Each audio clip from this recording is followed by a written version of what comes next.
Morning all. Today we will be continuing our examination of 18th century Europe, in this case by looking at one of the most prominent military conflicts that helped to define it. In a century that was marred by warfare from beginning to end, one war stands out above all the others for its destruction and scale, a war that involved a bewildering number of actors from around the world. This was the 7 Years' War, the global variant of the war that was fought in North America as the French and Indian War. Due to its global scale, the 7 Years' War has been referred to as the First World War, a remarkable claim given that it was fought over 150 years before the war usually given that name. The war's two main combatants on a global scale were the mighty Kingdom of France, the most populous state in Europe with its strongest military, and the young, upstart nation of Great Britain. Great Britain had been formed in 1707 from a merger of the old rivals Scotland and England.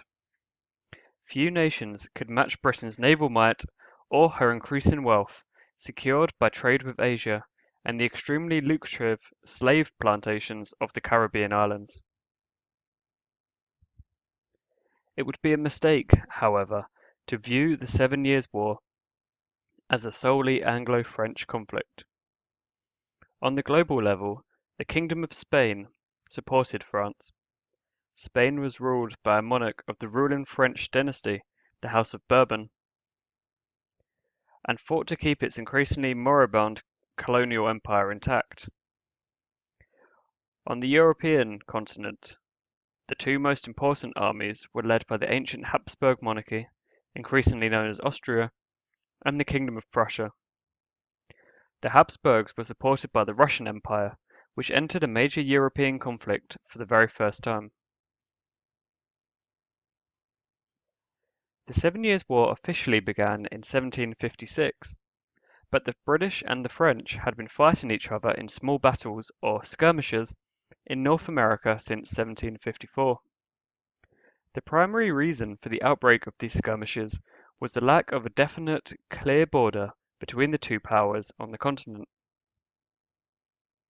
Both Britain and France claimed huge amounts of land in North America without the military force or the number of settlers to enforce their claims. As a result, areas such as today's Ohio or western Pennsylvania were bloody frontier regions in which British colonists and French forces frequently clashed. In these regions, the dominant force continued to be the native people, who were able to play both sides against each other.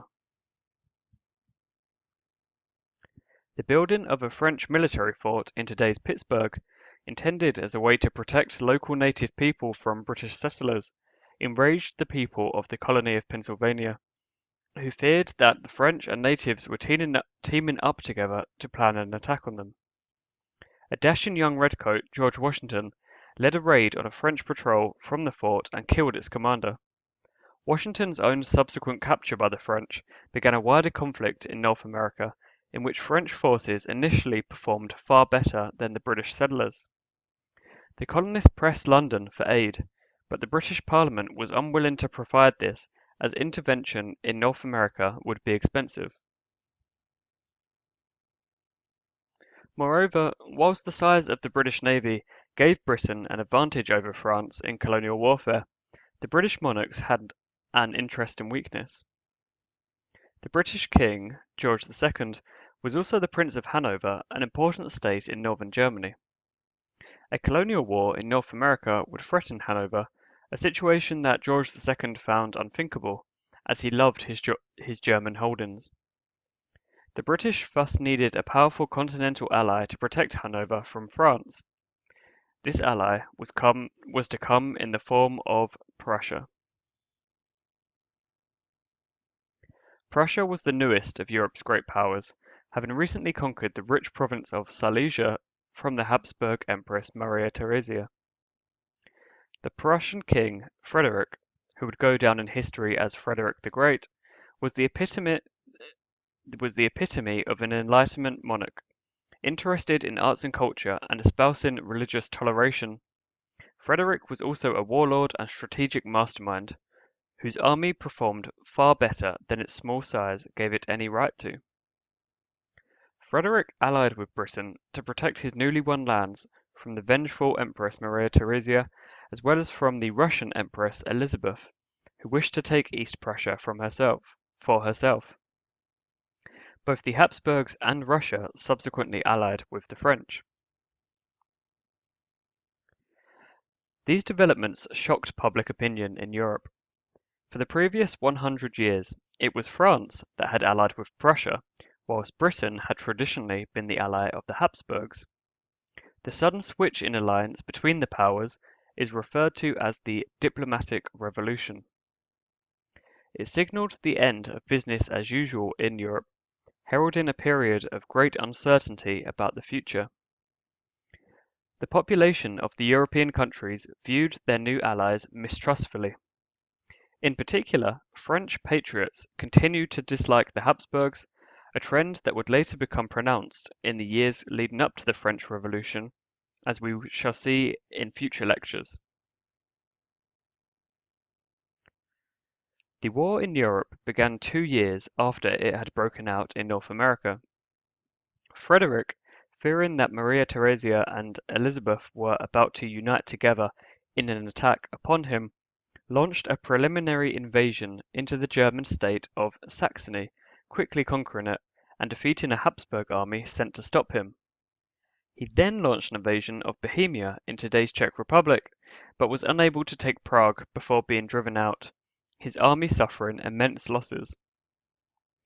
The Habsburgs declared the war against Prussia an imperial war, in which every German state had to unite to defeat Frederick.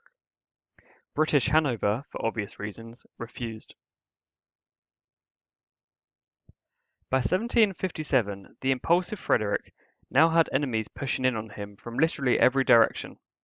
The Russians from the east, the Habsburgs from the south, a French army from the west, and even a Swedish force from the north.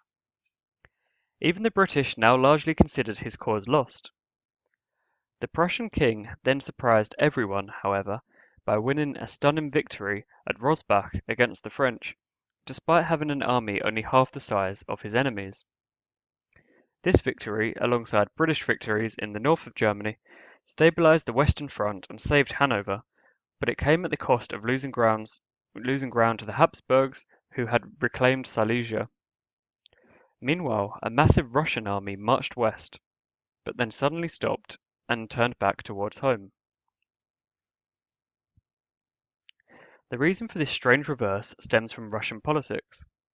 The Russian Empress Elizabeth hated Prussia and feared that Frederick wanted to conquer Poland and was happy to have the country wiped off of the map. Her heir, Peter, was a German-born prince who loved Prussia and did not want any harm to come to it.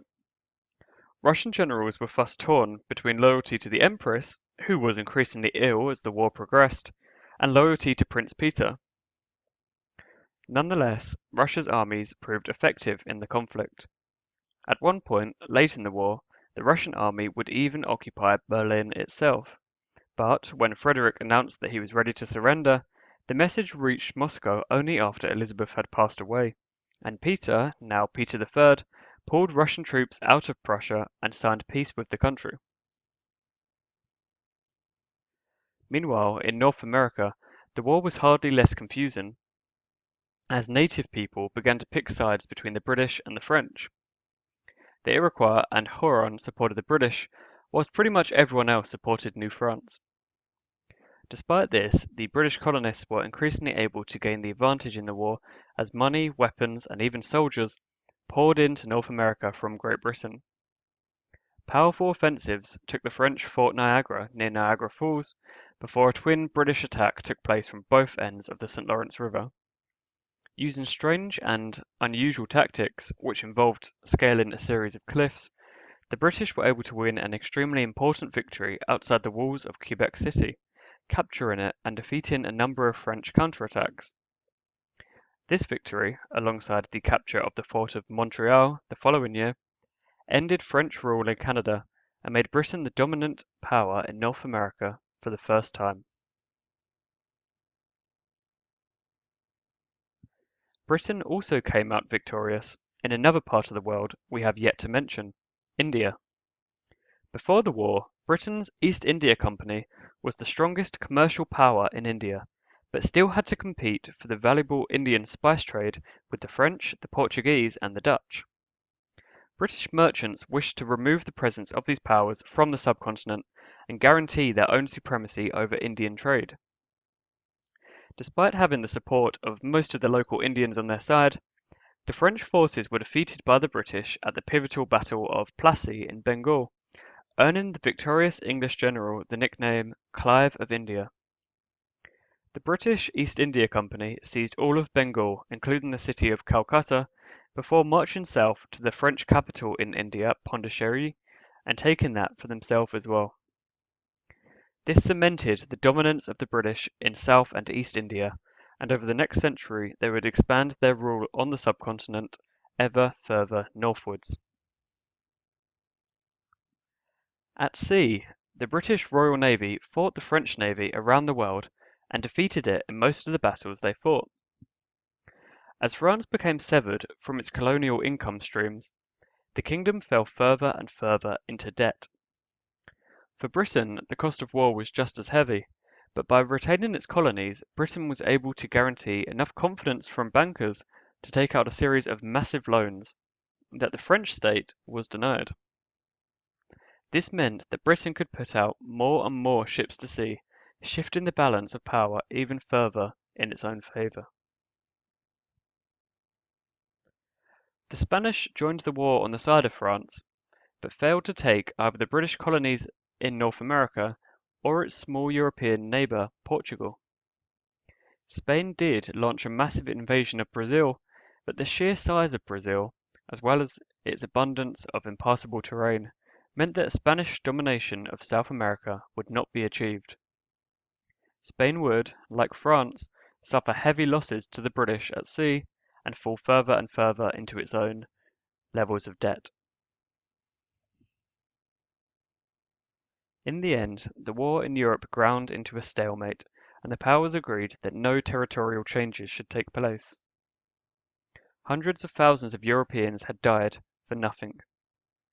On a global scale, however, the war had left Great Britain one of the most powerful nations on earth, its power surpassed only by the Chinese Empire. France had fallen into impossible levels of debt that would shadow over the country for the following 3 decades, and help result in the revolution, as we shall go on to see. The British, confident in their victory, attempted to lessen the burden of some of their debts by taxing their colonial subjects in North America, who had been the primary victors of the war. This, as well as British arrogance towards the colonists, helped lead to the American Revolution and the shocking loss of the 13 colonies just when British power seemed greatest. We will cover the ramifications of this event in a future preview lecture.